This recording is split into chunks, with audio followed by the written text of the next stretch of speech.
تبعهم بإحسان إلى يوم الدين أما بعد فأعوذ بالله من الشيطان الرجيم بسم الله الرحمن الرحيم قل هذه سبيلي أدعو إلى الله على بصيرة أنا ومن اتبعني وسبحان الله وما أنا من المشركين. محترم حضرات،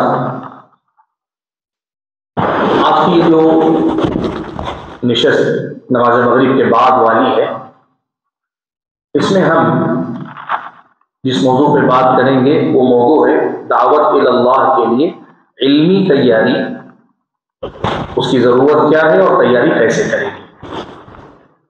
دعوت الی اللہ کے لیے علمی تیاری.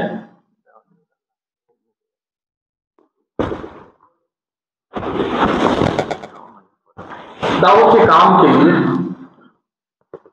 جیسے میں نے کہا صحیح منہج چاہیے، صرف شوق کافی نہیں ہے. ویسے ہی دعوت الی اللہ کا کام کرنے کے لیے آپ کو علم بھی ہونا چاہیے. علم سے خالی ہو کر آپ دعوت الی اللہ کا کام نہیں کر سکتے. بغیر علم کے دعوت الی اللہ کا کام نہیں ہو سکتا، آپ نہیں کر سکتے.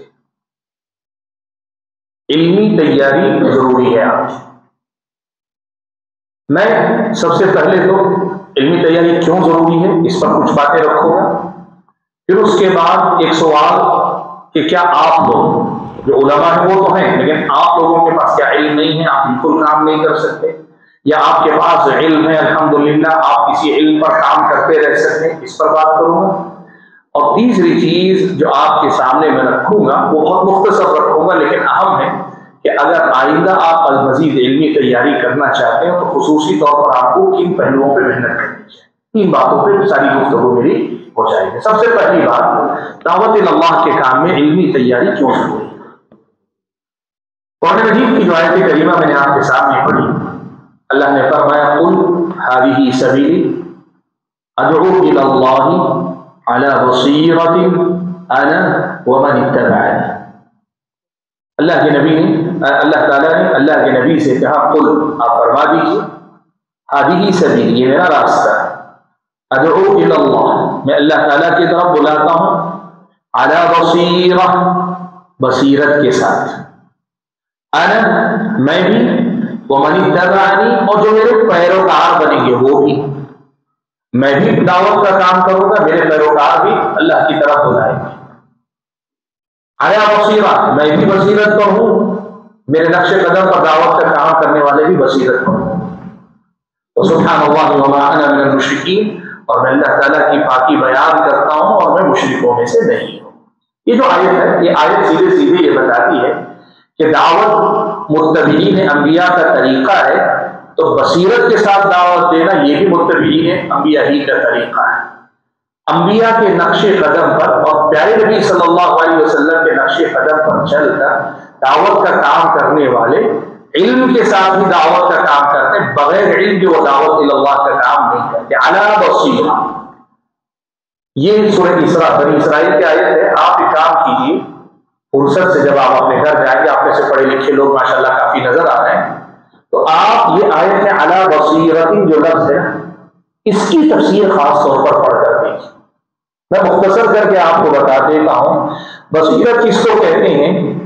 ایک ہوتی ہے بصارت جو آنکھوں کی قوت، اور بصیرت وہ ہوتی ہے وہ جو ہے آپ کے دل کی آنکھیں. اور آدمی کی دل کی آنکھیں کب کھلتی ہیں معلوم ہے؟ صرف علم نہیں، علم جب پختگی کے مرحلے میں داخل ہو جائے، علم جب تجربات کے ساتھ مل جائے، علم جب صحیح بنیادوں کی بنیاد پر تحقیق کے مراحل سے گزرے تو پھر وہ بصیرت کے درجے میں جا کر پہنچتا ہے. داعی کو اس درجے کا علم والا ہونا چاہیے جہاں وہ صاحب بصیرت ہو جائے. یعنی آپ کی اپنی دعوت کے تعلق سے آپ کی معلومات اتنی گہری اور اتنی واضح ہونی چاہیے کہ آپ صرف نقل نہیں کر رہے ہیں. میں بولتا ہوں یہ مائک آپ تک پہنچا رہا ہے، یہ کام کر رہا ہے، آپ کو مائک نہیں بننا ہے کہ ادھر سے دیکھا ادھر پہنچا دیا، بات اتنے پر ختم نہیں ہوتی. آپ کو خود پڑھنے کے بعد اس قدر زیادہ اس کو اپنے اندر اتارنا، ہضم کرنا چاہیے کہ آپ صاحب بصیرت ہو جائیں. یہ علم یہ دین، یہ تعلیمات، یہ قرآن، یہ سنت آپ کو اندر سے پہلے روشن کر دے، پھر وہ روشنی آپ دوسروں تک پہنچانے کی کوشش کریں۔ میں نے کہا نا اس آیت کی تفسیر میں آپ جا کر دیکھیں تو آیت میں صاف ہے کہ امتی جو نبی کے ہوں گے متبعین انبیاء صرف نبی کے نقش قدم پہ دعوت کا کام کرنے والے ہی نہیں ہوں۔ ہم اکثر دیکھیں گے یہی آیت بہت سارے حضرات پڑھ کر استدلال کرتے ہیں کہ متبعین کو بھی دعوت کا کام کرنا چاہیے، صحیح ہے بات، لیکن اسی آیت میں یہ بھی لکھا ہے کہ علی بصیرہ، متبعین بصیرت کے ساتھ کام کریں گے، تو ہم کو بصیرت کے ساتھ کام کرنا ہے، پورے علم کے ساتھ ہم کو کام کرنا چاہیے۔ ایک بات ہوگی، دیکھیے علم کیوں ضروری ہے؟ آپ کو معلوم ہے دین اسلام ایک ایسا دین ہے جس دین کا یہ بنیادی اصول ہے، دین کے نام پہ آپ کچھ بولنا چاہتے ہیں یا دین کے نام پہ کچھ کرنا چاہتے ہیں تو اس کا علم سب سے پہلے آپ کو حاصل کرنا چاہیے۔ یہ شریعت کا قاعدہ ہے، دعوت کے میدان میں کسی بھی مسئلے میں، دین کے کسی بھی معاملے میں آپ کچھ بولنا چاہتے ہیں یا آپ کچھ کرنا چاہتے ہیں تو آپ کو علم کے ساتھ ہی یہ کام کرنا چاہیے، بغیر علم کے یہ کام نہیں کرنا چاہیے۔ اللہ تعالیٰ نے پیارے نبی صلی اللہ علیہ وسلم کو مخاطب کرتے ہوئے فرمایا فَاعْلَمْ أَنَّهُ لَا إِلَهَ إِلَّا اللَّهُ وَاسْتَغْفِرْ لِذَنبِكَ۔ اللہ نے کہا کہ اللہ کے نبی آپ بھی جان لیجئے کہ لا الہ الا اللہ، اللہ کے علاوہ کوئی معبود برحق نہیں، یعنی لا الہ الا اللہ کا علم آپ بھی رکھیے اور اپنے گناہ پر استغفار کیجئے، وَاسْتَغْفِرْ لِذَنبِكَ۔ اس آیت کو اگر آپ دیکھیں گے امام بخاری رحمۃ اللہ علیہ نے صحیح بخاری کے اندر عنوان اس کے اوپر جو ہیڈنگ لگائی تو کیا لگائی؟ کہا باب العلم قبل القول والعمل، باب اس مسئلے کے بیان میں کہ قول اور عمل سے پہلے علم آنا چاہیے آپ کے پاس، یعنی آپ کچھ بولنا چاہتے ہیں دین کے نام پر، آپ دین کے نام پہ کچھ کرنا چاہتے ہیں، آپ کو اس کا علم حاصل کرنا چاہیے۔ اسی لیے یہ بات یاد رکھیے، آپ نماز پڑھنا چاہتے ہیں، نیا مسلمان ہے وہ مسلمانوں کے صف میں داخل ہو کے ان کو دیکھا دیکھیے پڑھ لے سکتا ہے لیکن پوری زندگی ایسے نہیں چل سکتا، اس کو سیکھنی پڑے گی نماز۔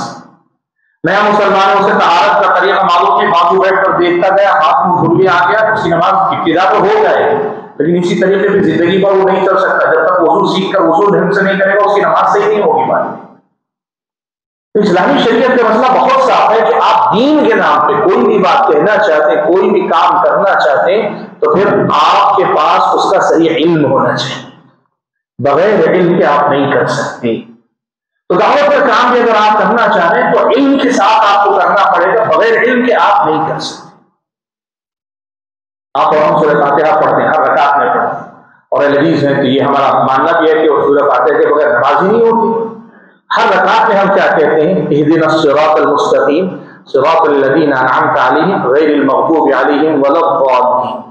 ہم کیا کرتے ہیں؟ اس میں ہدایت کی دعا کرتے ہیں، سیدھے راستے پہ چلانے کی اللہ سے دعا کرتے ہیں اور یہ کہتے ہیں کہ اللہ ان کے راستے پہ چلا جن پر تم نے انعام کیا، ان کے راستے پہ نہ چلا جو المغضوب علیہم ہیں اور الضالین۔ المغضوب علیہم یہودی تفسیر جیسے اہل علم کی، الضالین نصارہ، اور پھر اس کی تفسیر میں یہ بات بھی کہی گئی یہودیوں کی گمراہی یہ تھی کہ علم رکھتے تھے عمل نہیں کرتے تھے، اور نصارہ کی گمراہی یہ تھے علم نہیں تھا اور عمل کرتے تھے۔ ہم ہر رکعت میں پناہ مانگ رہے ہیں اس بات کی کہ بغیر علم کے عمل کرنے والا مت بنا۔ تو اس کا مطلب یہ ہوا اگر دعوت سے جوڑ کر کہیں نماز کی ہر رکعت میں کہہ رہے بغیر علم کے دعوت کرنے والا مت بنا، دعا یہ کر رہے ہیں لیکن بغیر تیاری کے، بغیر علم کے اور میدان میں کام کرنا چاہتی، کہاں کی بات ہے؟ یہ بہت نازک مسئلہ ہے، یاد رکھیے۔ آپ ایک بات سمجھیے، آپ جب ایک آدمی کے سامنے اپنے آپ کو مدعو کے طور پر پیش کر رہے ہیں تو آپ کو یہ سمجھنا چاہیے آپ یہ کہہ رہے ہیں میں اللہ کی طرف سے تم سے مخاطب ہوں۔ سمجھتے ہیں آپ کتنی بڑی ذمہ داری ہے؟ یعنی شوق اپنی جگہ میں ہمیشہ یہ کہتا ہوں، ہم بہت سارے بھائی ہمارے ایسے شوق کو آغاز کے لیے شوق ہونا چاہیے لیکن سفر صرف شوق کے سہارے نہیں چلتا، سفر جو ہے اس میدان کی ضرورتوں کے ساتھ چلتا ہے، بغیر علم کے صرف شوق کی بنیاد پر نہیں ہوتا۔ آپ سوچ کر دیکھو کہ جب آپ منہ کھول رہے ہو اللہ تعالیٰ کے دین کے نام پر، آپ اللہ کی طرف سے بات کر رہے ہو۔